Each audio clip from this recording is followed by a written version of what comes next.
there. So this is something super different. I don't usually talk in videos, especially very long ones, which this might be.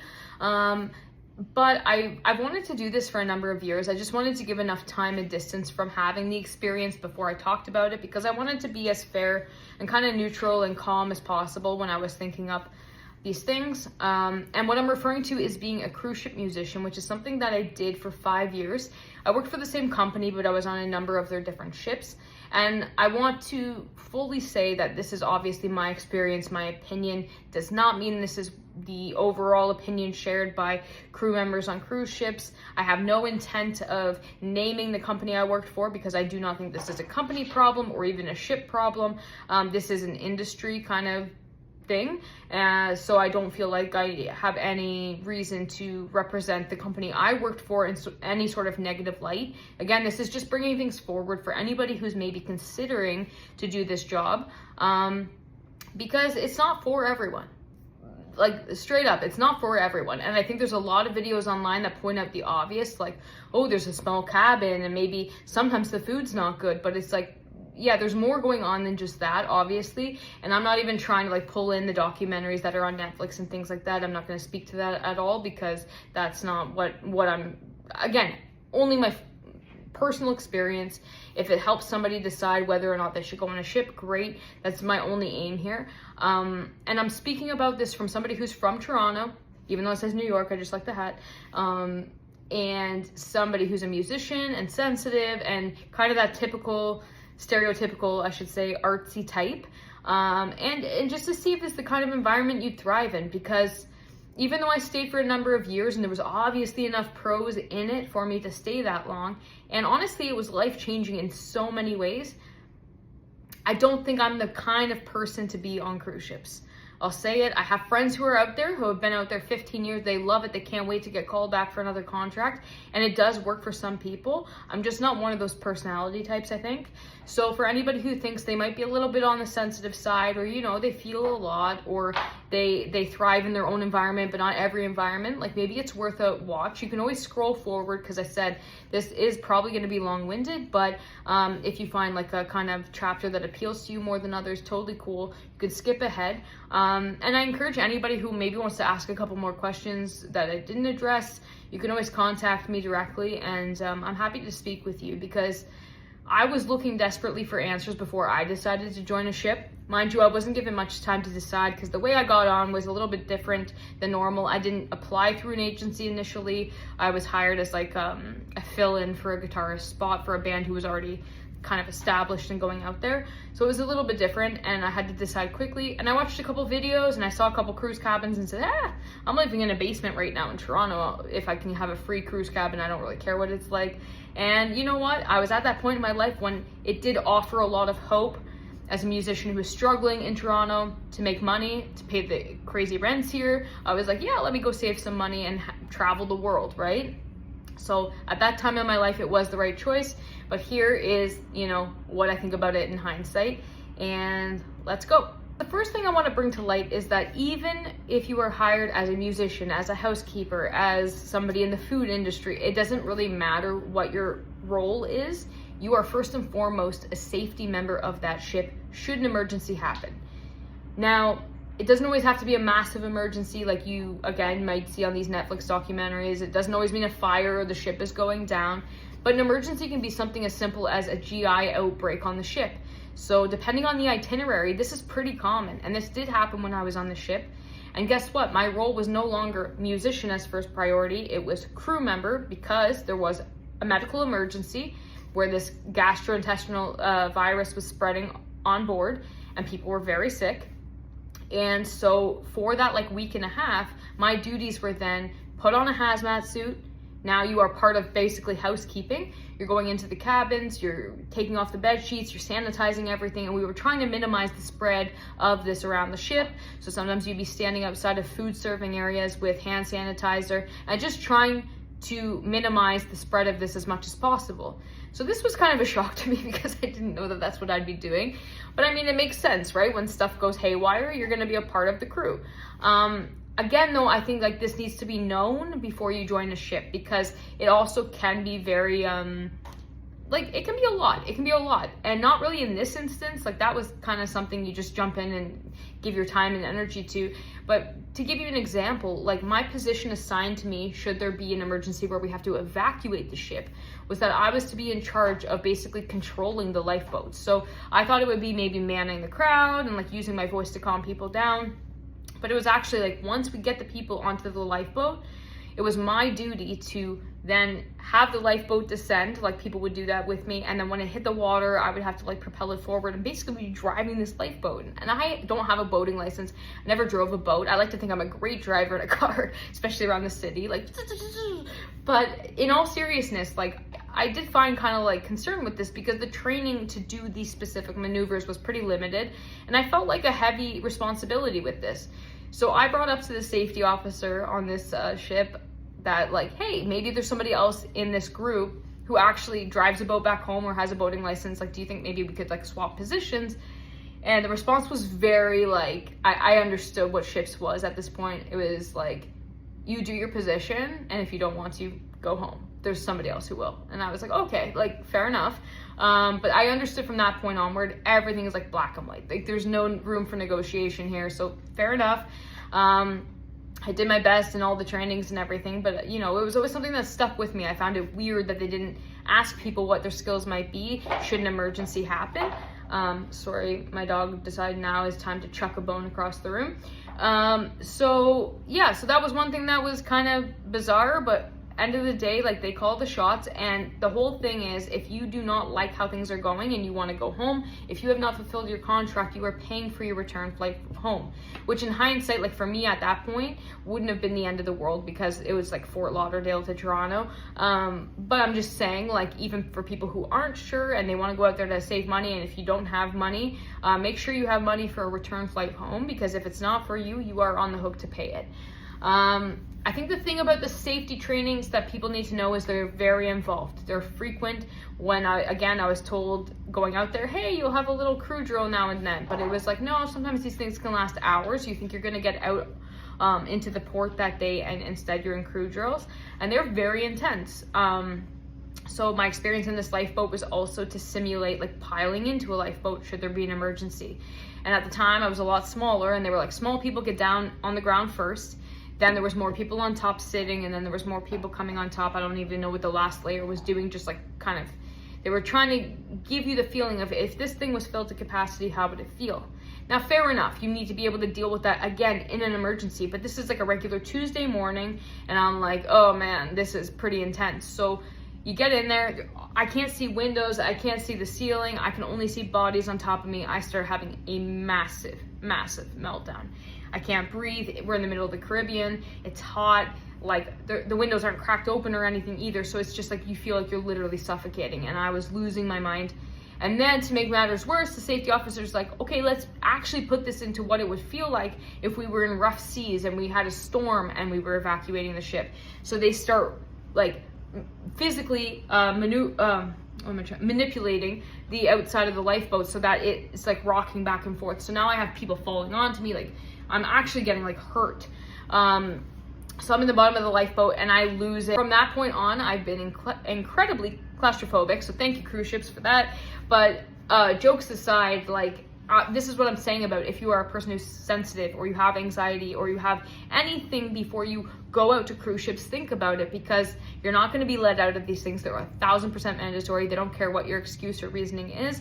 And ultimately, you have to be comfortable to be simulating emergency situations and being a crew member before we even talk about what your position is on the ship. Being a crew member is a lot harder than being a musician on a cruise ship.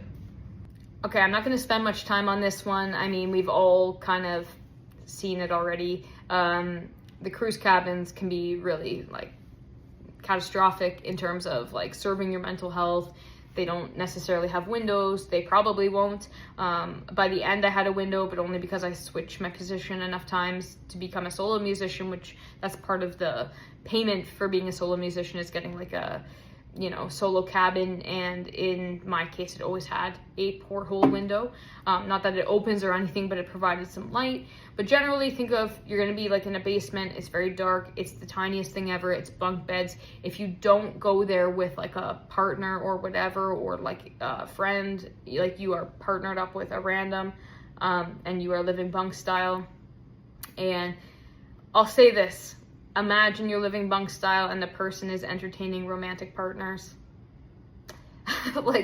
And they call it a shoilet. So the toilet is a shower and a toilet basically in one. So the toilet's basically into the shower. It's incredibly difficult to live in that space with anybody, let alone a stranger. So by the end, I was fortunate enough to be, were we married at the time? I don't know, but with my partner, my wife, and yeah, even with her, it was like, okay, this is like really hard.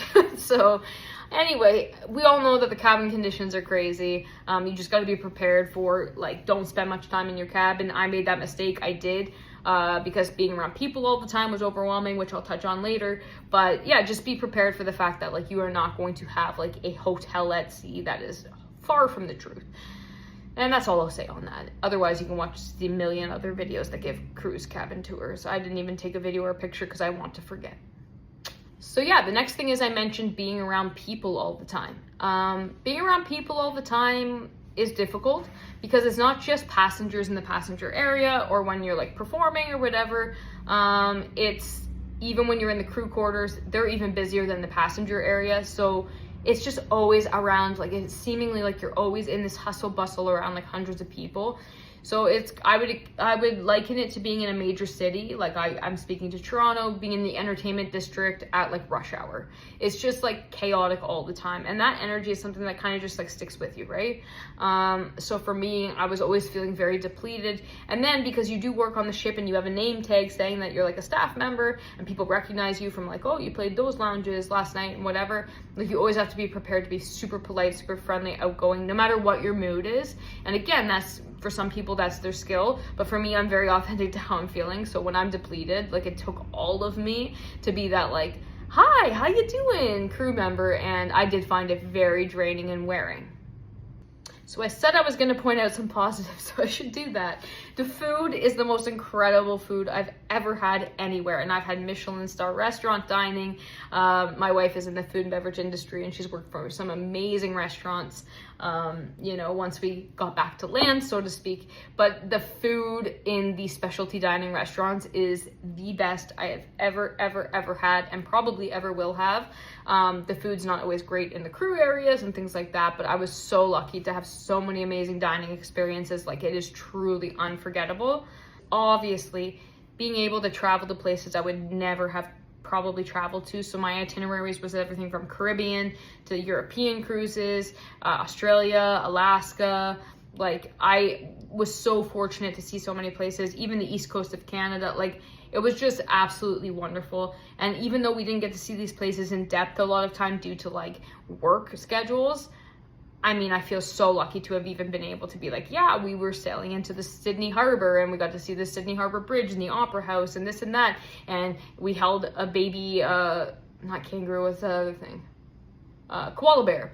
So like, there were so many like life-changing things that even though we didn't see these places in huge depth, like we got to see more than we would ever be able to see as just regular like people from Toronto. So it was really cool that way. Okay, back to the food for thought stuff. So the other thing is, and this one's a tough one, and I almost want to say like trigger warning. I'm gonna say this as delicately as possible. There were multiple instances, and they were always crew members when I was on the ship, of people going overboard, and it was deemed that it was not an accident. I'll say it that way. That was always really tricky. As somebody who struggles with mental health, and always has, particularly anxiety, but I could totally empathize with the depression side as well.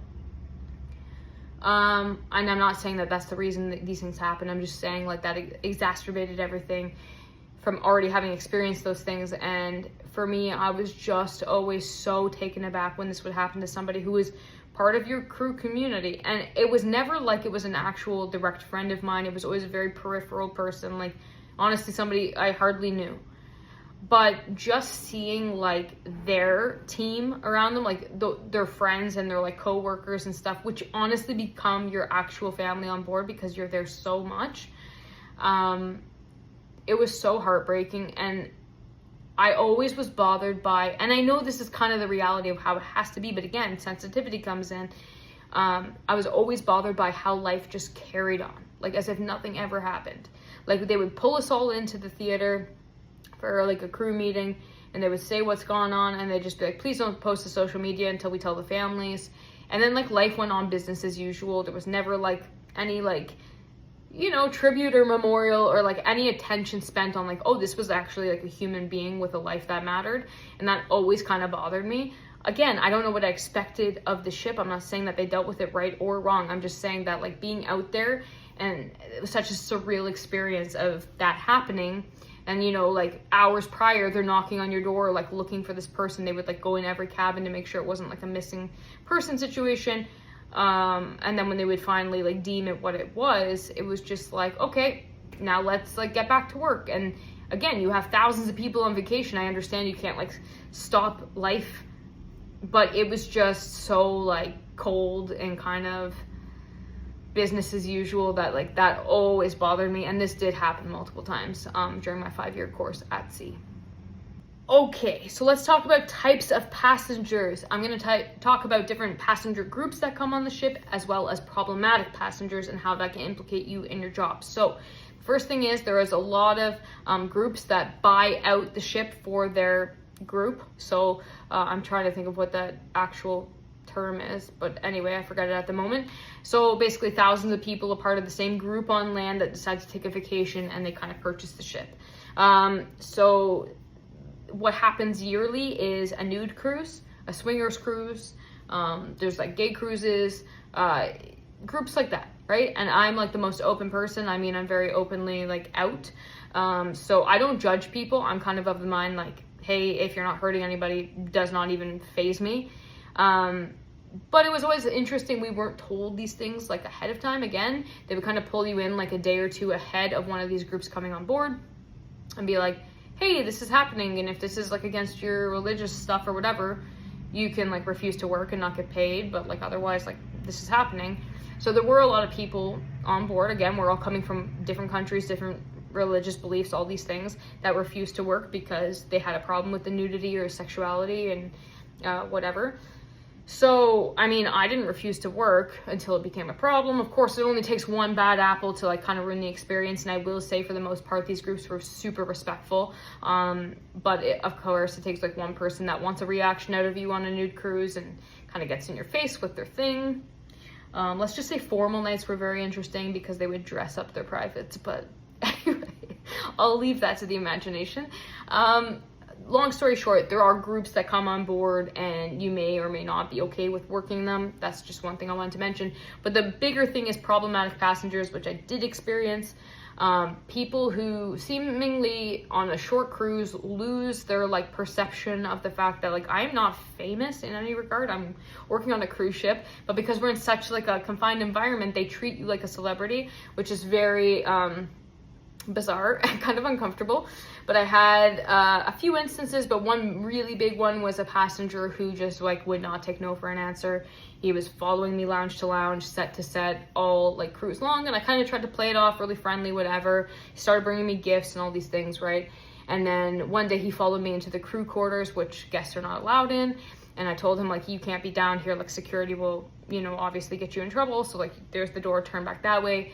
And then he grabbed me and tried to kiss me. And there was a super big rule against, like, being involved with guests in that way. and obviously I was not trying to be. So then that requires you to like immediately go to security, you know, deal with the problems. It took like the entire night. They're going through security cameras. You have to take a million statements, try to get witnesses. It's just a big thing because ultimately you want to protect yourself out there and like go to security before somebody says like, oh, we saw Jessica trying to kiss this guest, right? I didn't want that to be the narrative. So I was like, listen, I've been trying to pump the brakes on this guy all week. He's following me. He's being inappropriate. He tried to grab me. I pushed him. You can actively see me like putting my hand up and trying to separate space between us in the video. And like ultimately they did kind of put him in cruise jail for the rest of the cruise, which I feel bad. And if you're watching, I mean, you kind of deserved it, but you know, it can put your job in jeopardy. And if saying it's very stressful, I got cut off, but it's stressful when things like that happen because, I mean, ultimately, like, they always kind of treat the guests super well over the crew, and I wanted to make sure, like, you know, you're understanding the situation correctly. It was never a problem. Like, again, they just made him kind of stay in his cabin the rest of the cruise, and I think that was, like, honestly, a pretty long cruise, so I think he was in there for, like, 6 days after he was super inappropriate, so... Just food for thought. Things do happen when you're at sea. Just try to be very like communicative with the security team and honestly be nice to them because ultimately like if things go down, they're the ones that you want on your side out there. So there's that. But here's one that was really tough for me. So you're out there and you are cut off from your friends, your family, everything as you know it back home. And it has changed with a lot of companies since I've been on ships. I will fully say I know a lot of companies are offering like Wi-Fi, even if it's Wi-Fi light, meaning you can't stream things, but like you can use like texting apps and stuff. I think that's like super important for the crew.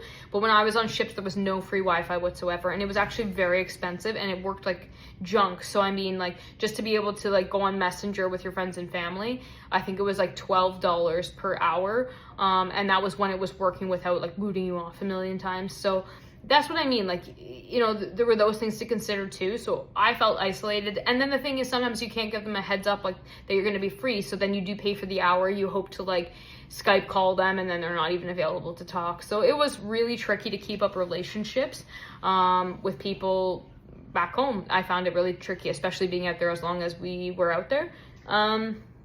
So that's something to consider as well. I would have loved that they would have had like, you know, cheap Wi-Fi for crew, as well as like, you know, other healthy things, like therapy, or like somebody on board that could speak to people that were experiencing issues in that sense, because the only thing that I felt like they offered and the only solution that was there when times were tough and you just needed to like kind of get through was cheap booze. They had no problem selling cheap booze, and I watched a lot of people abuse alcohol that we're not like alcoholics, you know, so to speak, on land. I was one of them. I was drinking to numb a lot of the discomfort of being out there. I mean, it was a buck of beer, and then also when you would get like the big bottles from cruise sail, they would be like, you know, I don't know what measurement is kind of universal to like everywhere, but we would call it like a 26er, I think, or maybe they're called like a fifth or handle or something like that. But they'd be like $10-15 for like whatever. If you were getting really premium fancy stuff, maybe a bit more, but I'm saying compared to land, it was almost like drinking for free. And so yeah, like I pretty much everybody was just drinking a lot. And for me, this was like becoming, I wouldn't say like a problem. I was always showing up for my stuff and I was always performing well and things like that. But like I was noticing like, holy smokes, like this is a lot.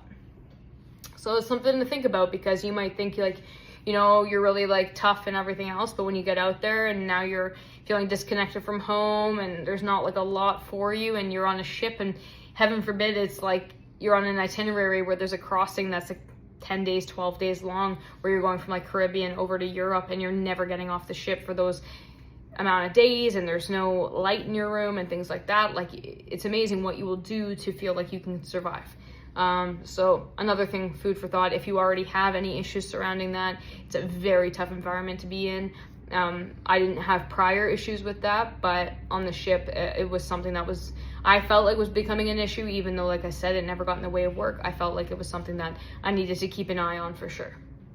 Going through a crossing is like a long time at sea. So You have to take a medical to get on ships to be approved, because if you have like pre-existing things that they're worried about, obviously this is like a no-no for them. So you have to be in good standing of health. But that said, when things do happen at sea, the services are very limited. I would say, even from going through a couple things myself, not always dealt with the right way, and ultimately like you have to wait till you're at an appropriate port where they can send you off for like proper medical care. So that is something to keep in mind. And like in hindsight, I'm like, oh man, that would have been scary if something really crazy happened on the ship. I mean, they do have like helicopters fly in and evacuate for like those sorts of emergencies, but still, it was just like a little bit too lax on the medical on the ship, I think.